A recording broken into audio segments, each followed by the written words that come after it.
Hello and welcome to Footy Talk or Footy Brazil. My name is Paul, and in this show, we are going to talk about Brazilian football. With me today, I have Leo Teles, Yeah, hi. who is a Flamengo fan. Are you in Rio now? Yeah, yeah, Yeah. going the game today. Okay. Who do Flamengo play? Is it Flamengo and América Mineiro. America Mineiro? Okay, yeah.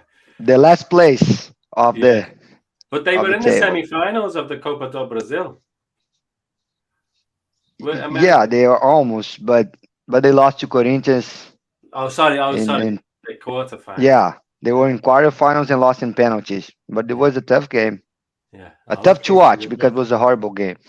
Is it was? I want to show the game. It was a good match. I thought. No. I mean, was fun but was not very great soccer. It was fun because of the goals and the turnovers and stuff, Yeah. but The quality. Corinthians not playing well.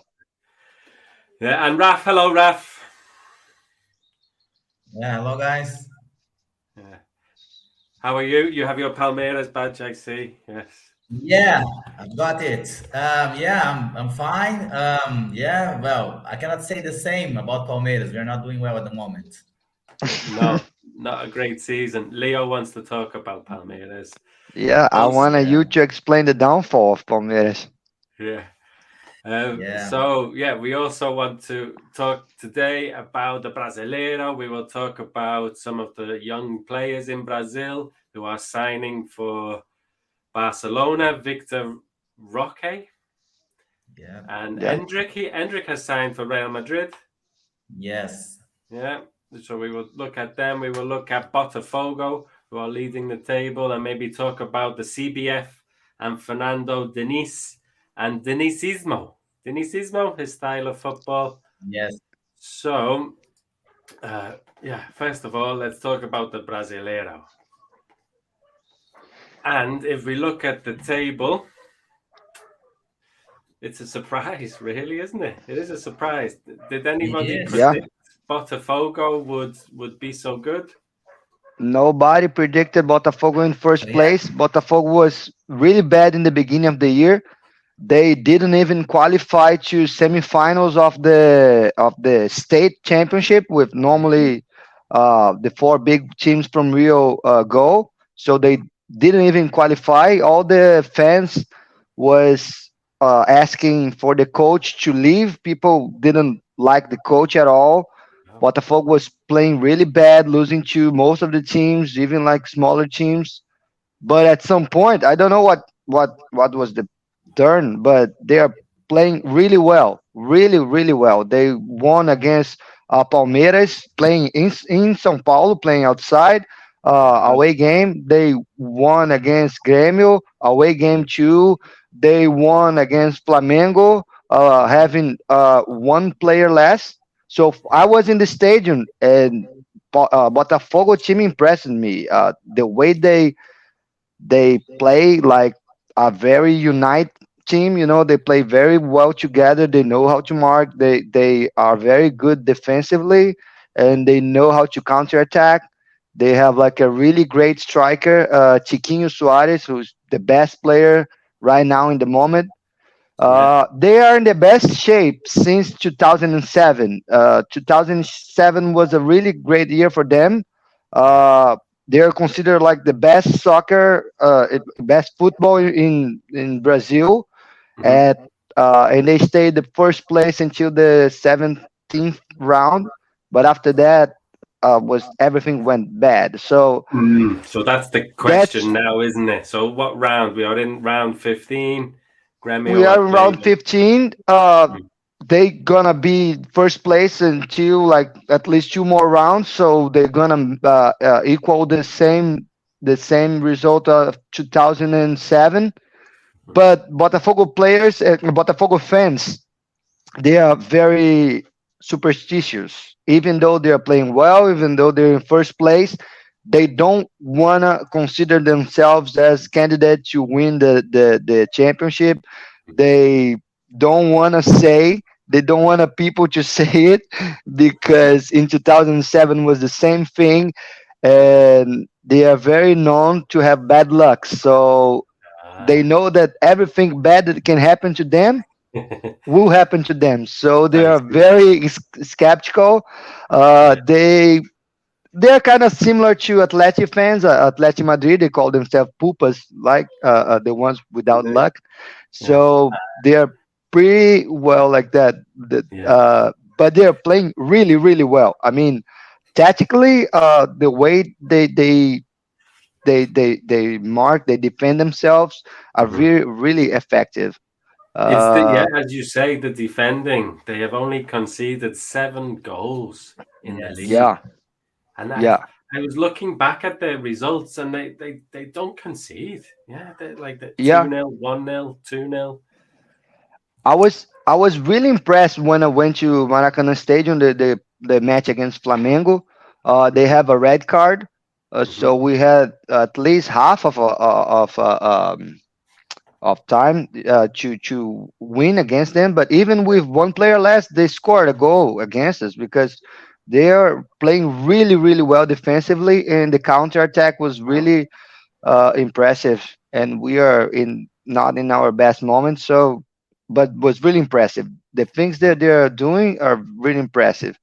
They seem like But a very physical team. I think they have big players. They have like yeah, Eduardo in midfield is a big, strong player. yeah, Tiquinho, Suarez, we mentioned the target man. He's like an old-fashioned target man, like Andy yeah, Carroll. yeah. Yeah. But the big thing is like s- their coach. They were doing really well. He just signed to Saudi Arabia Championship, so he was a Ah, lot of money, and he went to coach Cristiano Ronaldo. So that's how it. can you say no to that? Really? Especially The money, especially isn't it? It's because they not didn't know Cristiano how. Ronaldo, it's the money. Yeah, it's Cannot money say and no. Cristiano Ronaldo everything together. How do you say no? It's hard. So really, so the Botafogo has just the Botafogo coach has just left.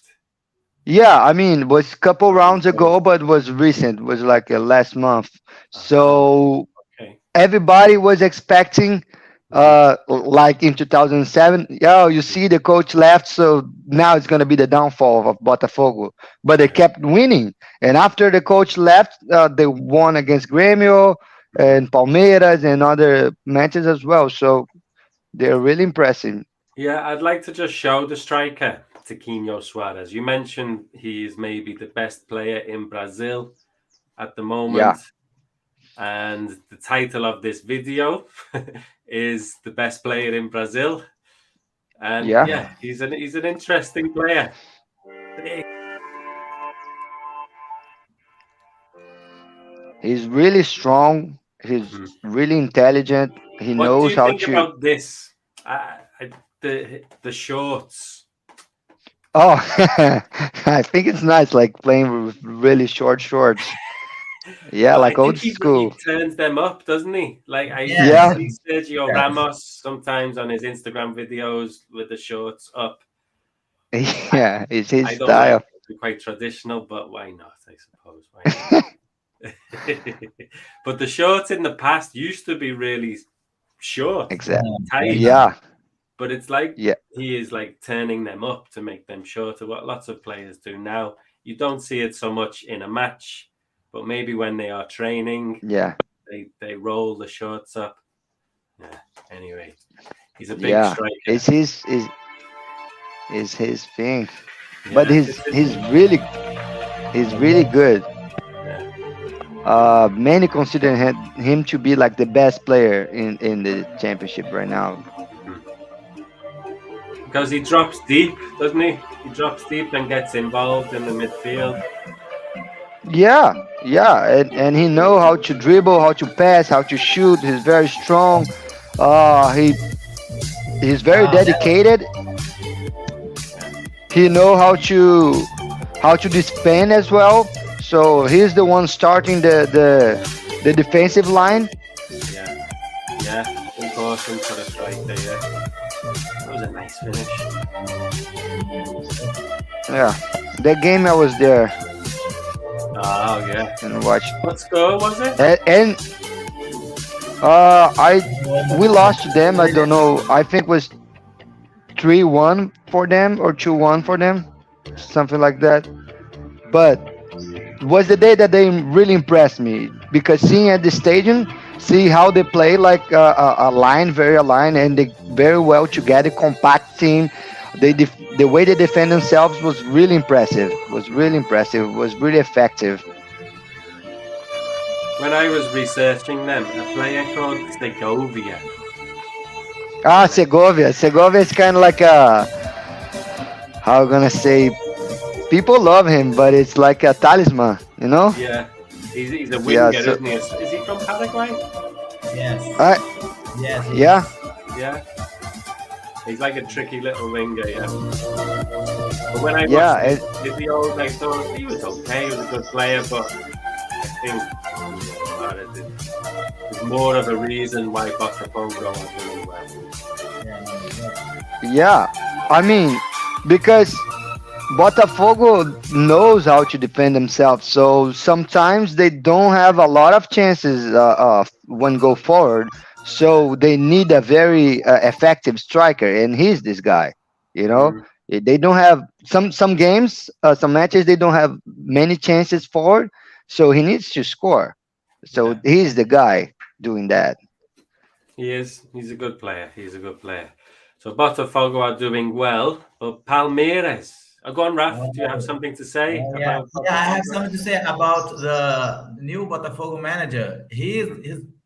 What's his name? Bruno Lage, something like that. He used to be the manager for the Wolves. You know. Ah, is it? Ah, okay, Yeah, yeah. I think last season. Only for a He short time, yeah. or the season before. I'm not sure. He used to Yeah, be the manager for the yeah. Wolves. It was a short So period, yeah. and yes, Botafogo are doing quite well. So I strongly believe that they will probably win the league. Yes. And, That's the and thing. They as are 12 points ahead. Will they yeah, win so the league? Yeah. What do you well, think, Rafa? You think they will win the league? probably yes, because they're too far ahead. Well, of course, we've got mid-season now. Well, a bit. We still have a bit, maybe four games until There is we a long reach. way to go, but Yes, but still, I think they'll be doing well because Flamengo and the other clubs that are trying to catch them, they are playing other competitions. So I see. Yeah. probably, as we play, as teams in Brazil play a lot of matches, Mhm. probably Flamengo will focus more on Copa do Brasil and Libertadores because Libertadores. Yeah. But yeah, they have and then Sul-Americana as Botafogo will well. be I just checked. Yeah. Are they still in the Sudamericana? Yeah. yeah, Oh yeah. Yeah, yeah, they yeah. are. Mhm. But Yeah. I still, see it I as well. think they played with their second squad against this Patronato club there. I think they can easily go further in the Sul-Americana with their second squad. But Mhm. as for the Brasileirão, I think they will carry on doing well, and then nobody will be able to catch them. Yeah. They don't concede. Look at it. 1-0 Palmeiras away. 1-0 Cuiabá. 2-0 Fortaleza. 0-0. They lost to Paranaense, but by one goal. Yeah, but Yeah, they wasn't don't yeah. concede. Yeah. Yeah, but the thing is, even though they are doing quite well, they are known to be the almost champions always. So Oh, the last the last title, really real title, was 1995. Uh, from there now they have like quite good teams some years, Yeah. and even though like 2007 was the best example, they were in first place. All the heads in newspaper was like, the head news was like the Botafogo was playing the best football in Brazil. But even though after some point they didn't even qualify to Libertadores, they end up in ninth place.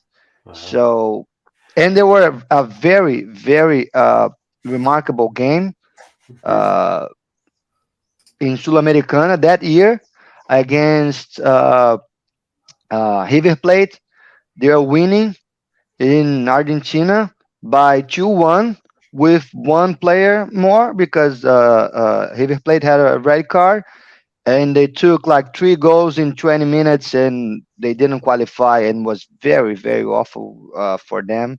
All their fans was very very Are they big disappointed. rivals Uh, of Flamengo? So they are a Rio club, Rio de Janeiro they club. used to be, Mhm. but there's such a long time that they're playing like in B League, or trying not to relegate to B League, and they don't do well like in quite a long time Because that Flamengo and we Fluminense don't. are the rivals. Yeah. Yeah, Yeah. yeah, because of that. But when they're doing well, yeah, I mean they were big rivals, and in that year, 2007, they went to the final of the Estadual and the regional championship here, Yeah. and was against Flamengo, and was they're playing really really well, but they lost on penalties. But and the fans are known to cry very much because that year there was an offside. They call offside. We call offside, and was not really offside. Their striker, Mhm. and was in the very end of the game. They could won us. But they took 2 penalties, and we won that, and was very sad for them. So they are known to be the team of almost Yeah, the almost win. team, like So Tottenham Hotspur, maybe in England. yeah, Yeah, exactly. It's a good comparison. So it is. even though they're doing quite well, don't be surprised if things go wrong. Uh, but talking about things going wrong, what's gone wrong at Palmeiras, Rafa? Well, I would say lots of things. Starting that we have sold many players, like 10 players, and we signed only two. And the two players signed were not the best. I mean, there's this midfielder called Richard Rios. He used to be a Flamengo player. He's all right, but not as good as Danilo. You know, Danilo played really well last season for Nottingham Forest. And but well, obviously Richard Rios isn't Danilo, so we haven't got a good midfield at the moment. Some key players are not playing well, like Veiga and Dudu. They are not Oh doing yeah, so well. because it's the same Endrick, team, isn't it? it is. So Dudu is not playing well, as I said, and Endrick still hasn't turned up to be the player we are expecting him to be. Mhm. So Yeah. he's not playing well for quite a long time. Yeah. Well, of course, he's young. He's probably 16. going. He's 16, Rafa. Yeah, Yeah. no, he turned 17 this week, I think. Yesterday, Okay. probably. Yeah. He turned 17, but still, Yeah. when he plays, he hardly ever scores. He scored against São Paulo when we played against them. When he played against them for Brasileirão, and then he scored the second goal. I think our defense has been conceding quite a lot of goals. Maybe he's I'd getting a say bit that older. yeah, Gustavo Gomes He's he's getting still old, isn't good, he? but he's not Mm. playing as well as he used to. Like Virgil So van yeah, Dijk, maybe. yes, same as has been happening to Van Dijk.